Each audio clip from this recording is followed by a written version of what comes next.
पंजाब के एक गांव में कविता का परिवार रहता था, जहां उसका बेटा डिक्कू अपनी बीवी प्रीतो के साथ रहता। अरे प्रीतो बहू, तूने तो 16 सोमवार रखे होंगे जो मेरे डिक्कू जैसे बेटे नाल ब्याह हुआ तेरा।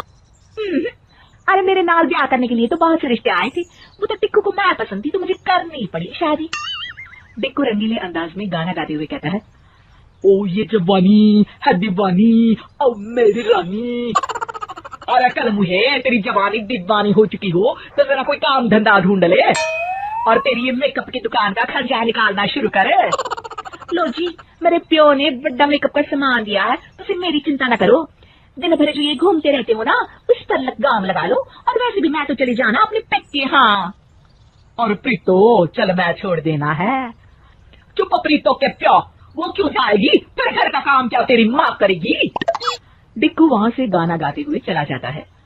डिक्कू ना कोई काम करता न था, उल्टा सारा दिन घर से बाहर रहता। एक दिन डिक्कू कहता है, और प्रीतो मुझे एक नया फोन लेना था लेकिन पैसे नहीं है। मेरे सारे दोस्त स्मार्टफोन यूज करते हैं, फेसबुक और इंस्टा में अकाउंट बनाते हैं। प्रीतो अपनी सोने की अंगूठी निकाल कर डिक्कू को दे देती है। ओ ये गल, ये लो, तुसी कभी ऐसा समझना कि तुसी कमाते नहीं हो तो प्रीतो है ना, वो आपके लिए कुछ भी करेगी। हाँ। अगले दिन कविता की नजर प्रीतो की उंगली पर पड़ती है। अरे प्रीतो, तेरी अंगूठी कहाँ है? ओ मांडी काम करते वक्त अटकती थी, इसलिए उतार दिया था। कविता प्रीतो की बात मान जाती है।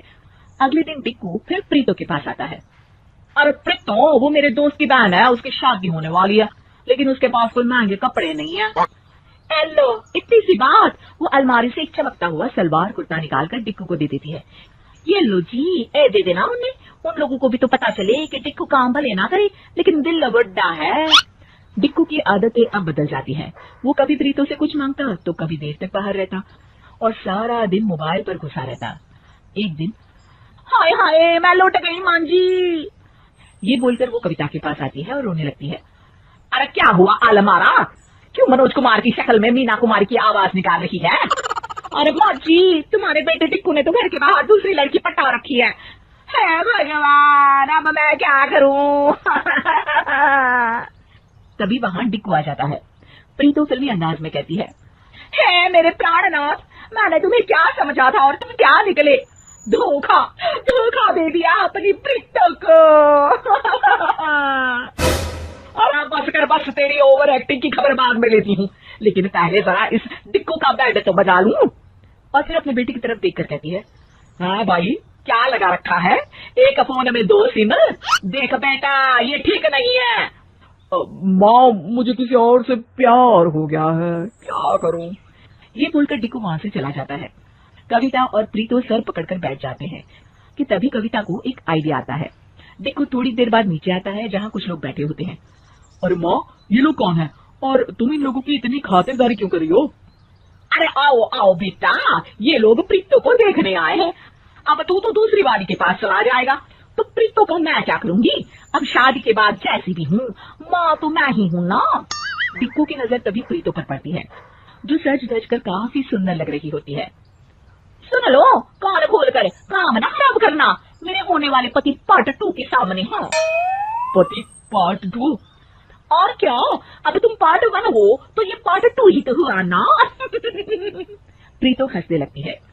डिक्कू को ये सब ठीक नहीं लगता, लेकिन बेमन से माँ के कहने पर वो वहां बैठ जाता है कि तभी लड़का डिक्कू से पूछता है, अरे एप्पल फोन के पुराने वर्जन, जरा ये तो बताओ कि प्रीतो को क्यों छोड़ा? खाना पीना तो बना लेती है ना, लड़ती तो नहीं ना, और सपोर्टिव नहीं है क्या?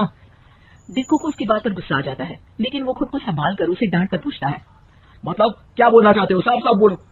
अरे मतलब चालाक है प्रीतो, तुम्हारी जरूरत में क्या कभी तुम्हारा साथ नहीं दिया, तुम्हारी बात नहीं मानी, या फिर?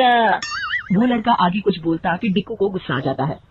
ओए ओए, रूम के खटमल वाले बैठ, सुन, उठा अपना बोरिया बिस्तर और निकल यहाँ से।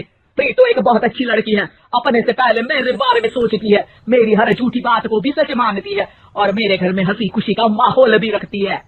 बस बस भाई, अगर इतनी ही अच्छी है तो तू क्यों छोड़ता? अरे क्योंकि मेरा दिमाग खराब हो गया था, लेकिन अब नहीं, चल भाग जाए यहाँ से। अरे डिक्कू, ये भाग जाएगा तो कौन शादी करेगा प्रीतो से? और वो नहीं जाएगी तो नहीं कैसे आएगी? माँ मुझे माफ कर दे, मैं गलत था। प्रीतो दुनिया की सबसे अच्छी लड़की है। निकम्मा तो मैं था, लेकिन फिर भी उसने मेरा साथ दिया। फिर वो प्रीतो के पास जाता है। मुझे माफ कर दे प्रीतो, मैं आगे से कहीं नहीं जाऊंगा। और फिर सारा परिवार पहले जैसे ही खुशहाल हो जाता है।